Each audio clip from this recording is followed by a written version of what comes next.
Meatballs getting ready to be on deck. We got the breadcrumbs going. Now what I like to do is I get the regular Progresso Italian breadcrumbs, and then I also get the Cento panko mix.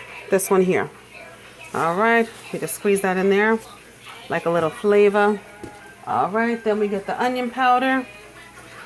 I don't do anything in measurements. It's just the onion normally gives it a sweeter taste. All right, of course, always need, here we go, some adobo. Yes, I'm Spanish. Always like some adobo, especially when it pertains to meat.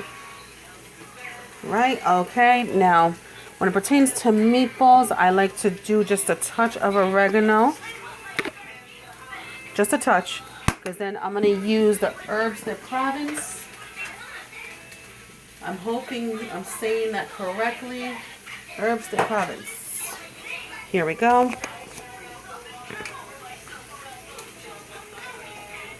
It contains everything.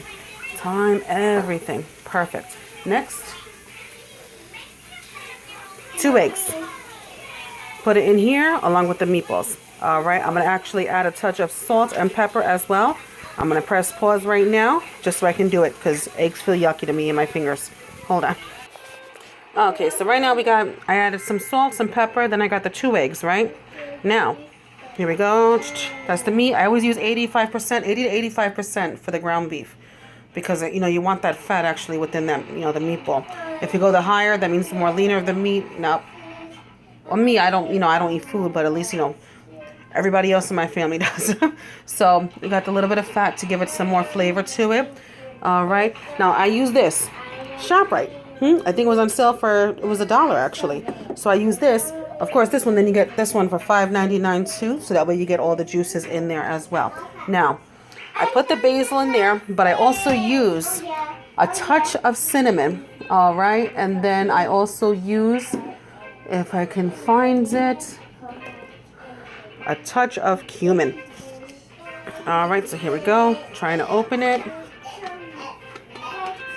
Okay. Touch of cumin. Just a little touch. Because sometimes the smell can just really overpower it. I don't know if anything came out there. There we go. Perfect. And the biggest thing that I use next is this. Turbine cane sugar right in the meatball.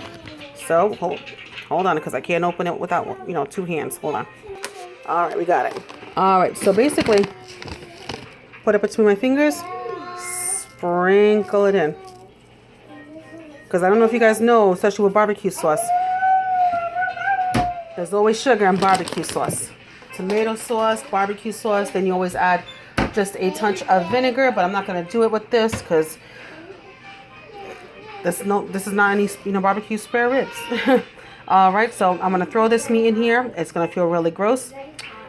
And we'll figure out the next step. All right, so this is what we got as of this point already. So I'm mixing this out. Now, actually, what I do is when I do the meatballs, I squish it literally to the point that it's like all mushy. That way, it just looks like that.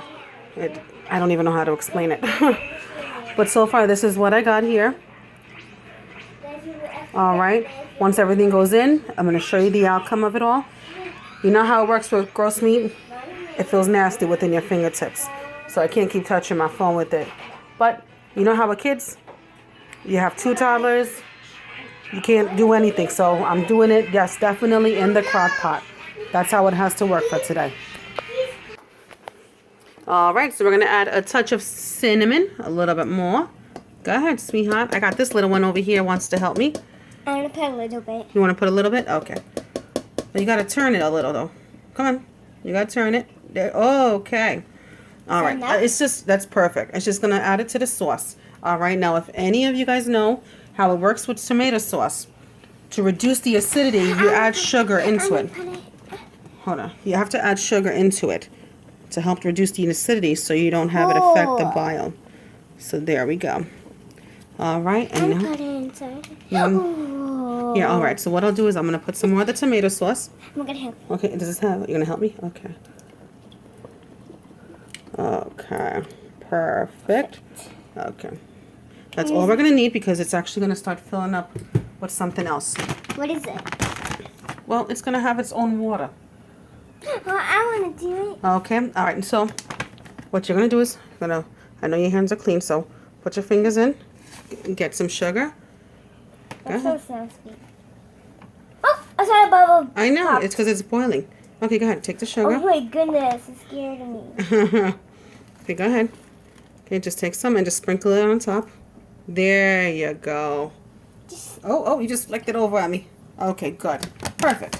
oh my goodness, it's blinking. It's blinking. You mean it's bleeding? It's Okay. like popping. All right, so we're going to close it while it's doing that. All right, good. So that's all done. I already added the pepper, the salt, the garlic. Some buttons or No, something? you want to press some buttons? No, we already pressed the buttons. But I want to do it. It's already done though, baby. I'm sorry. And so now, I'm just going to add some basil. Oh, I want to do it.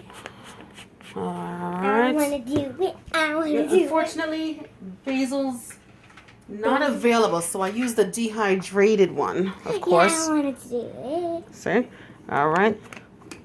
I know I added some before, all right, but actually, no, I added oregano. Okay, so sprinkle it. Come on, you gotta do it quickly so it doesn't spill. No, you gotta turn it. You gotta turn it. There you go. Perfect. Good, good. All right. that's Okay, really no more. good. No more. All right, good. It was blinking at me. You mean popping up at you? Yeah. Okay. All right, and say, this is how you cook. Can you say that? This is how you cook. All right.